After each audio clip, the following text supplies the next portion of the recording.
58 under-23 riders, all testosterone fueled and ready for racing, going to go flying off this start grid any moment now. Here we go then. Who's going to get the best start? As they go charging off the start line now. Everyone looks to have got their feet in the pedals safely. Gianni Vermeersch leading the charge down the left-hand side of the road. Van der Poel coming across the middle. Yeah, Van der Poel moving around a little bit as they go for this first corner. And yesterday it was really muddy as you hear the screech of brakes, but today it isn't. You go flying down this drop-off and it's not so squelchy either. And a few problems here as a couple of riders tangled. And a couple of the British riders held up there as they go away.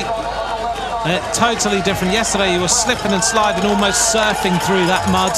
Today it is very, very hard indeed at the bottom of that drop-off. And here was the little crash. One rider going across, little touch as a couple of riders had to get off. And the chase now being led by the World Cup winner. There he is, Mathieu van der Poel in the orange colours from the Netherlands. The partisan fans here in Uegeda. It's pretty much his home race. His dad, Andrew van der Poel, of course, it is formerly the Grand Prix van der Poel. Well, today really is a day of competition and billing between the Belgians and the Dutch. We're starting off with Van der Poel against Van Aert, and we this afternoon have got Sven Nys against Lars van der Haar, the young pretender looking to try and win the world title. It is a magnificent day for these two countries. Can someone sneak into the race this afternoon and take the title? I'm not sure, but this race is living up to some of its billing, with Van Aert desperately now holding on and riding so strongly. The Belgians doing a great job. Look at this. Fantastic teamwork as they just shut the corners off. Well, don't forget you can follow all the news and action on uci.ch. That's where you can bring yourself up to speed. 4 laps of racing to go as Van Aert goes across the line. And his second lap there is 8 minutes and 4 seconds for Van Aert. 8 minutes and 4 seconds is very, very fast indeed. Over 3.4 kilometres off-road. So we'll see what the time gap is. Van Aert crosses the line, and here is the little train behind, being led there by number 4 Stan Gaudry, who was 9th in the World Cup. Behind him is Lawrence Sweeck, who was 2nd in Koksijde and who was also 3rd in the World Cup as well. Van Aert looking very, very strong indeed still. He's got all his composure. Now look, the gap is huge, and the gap is only back to his teammate VanTourenhout. And then I think we may well have a Belgian rider in 3rd place now, who has got daylight between him and the rest of the Dutch, and that's Lawrence Sweeck. So right now Belgium are heading for 1, 2, 3 yet again. They did the same in the junior race, and now they're looking like the possibility of doing it in the under-23 race, and we never ever would have thought about this.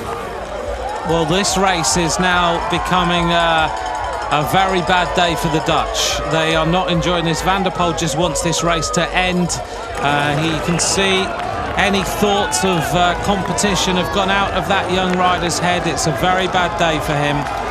Right now, though, the Belgians have got 4 riders in the lead. So they have got the leading rider, Van Aert, who was 2nd in the World Cup. He leads from VanTourenhout. Behind him is Lawrence Sweeck, and now in 4th place is T AERTS, who was the initial leader, and T AERTS has now moved into 4th place. He's left Van der Poel.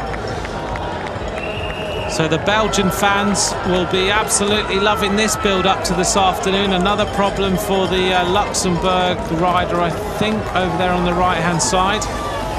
But now it's going to be a fight for the bronze medal between 2 Belgians. But, you know, we're at the end of a World Championship. These riders have been racing now for 37 minutes flat out. And they are now very, very tired. and so mistakes will be made. Let's hope that Van Aert doesn't make any mistakes. He fully deserves this world title. Today, he has just gone out and he has dished out the pain to everybody else. Vanthourenhout now at 45 seconds. So the gap opens up. Yeah, he's made contact now. He can just sit there. No responsibility to do anything at all. The wind coming here from the right-hand shoulder, so he'll go to the left-hand side and he'll just sit there. Look at that, a big puff, but some of this will be acting as well. He won't try and do any work if he can help it. He'll just try and sit in the echelon and he'll try and recover, because if you look at the flags, they're blowing flat out from the right-hand side of the road. And here we go then. Can he get a medal as these three riders cross the line? The advantage to these three from the leader is 129. So Wout van Aert is heading to the championship. Toonet's probably just giving a little bit of jip here and saying, come on then, take us on, because you're not going to get a medal. The Belgians side to side and almost going shoulder to shoulder there, as Laurens Sweeck, who was second in Coxade, has a little word with Van der Poel now.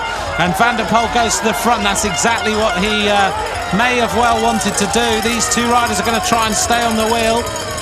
And he goes into the pits.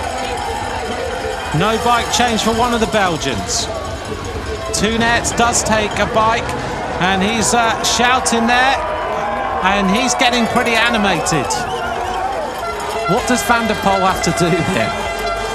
He's got to take it on. He's got to put an attack in. He's not going to ride him away, but this looks like a bit of effort going in there.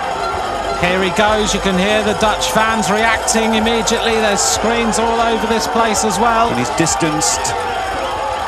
He's got rid of... No, not really. Still a couple of lengths off, but still in contention. He's got rid of Sweeck. He's off his bike, Sweeck. Oh, Sweeck now, he looked like he was going to go for the bronze medal. Then he was caught by Toonet. Now he's looking like fifth place as Van der Poel now opens up the gas and tries to go away. Well, I must admit, an impressive ride from Van der Poel. He's had a day that he thought he was going to have to forget, and now suddenly he's fought back. This shows the real true class of this young rider. As he's dug so deep now, I think you'll find him absolutely exhausted at the end of this race. And now the Belgians are making all sorts of mistakes and Van der Poel's riding away. What a day in Ugaida for this young rider. Behind him is his teammate. But the boards now have been banged in the finishing straight as we wait to bring home the world champion. After his attack on the first lap, it has been a solo time trial around this course. He's looking for the Belgian flag. He's giving them a high fives. He looks around. Oh, and now he's in tears. The emotion breaks out on Wout van Aert. He can't believe it. He's taken the world title. What a win. And now you can just hear it. Absolutely stunning. What a win from Van Aert.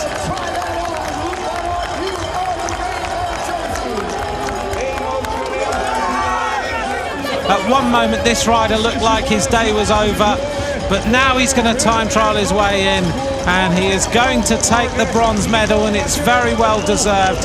He's fought against the Belgians today. It wasn't his day to take the rainbow bands, but he is going to take the bronze medal. Mathieu van der Poel recovers. He is going to stand on the podium.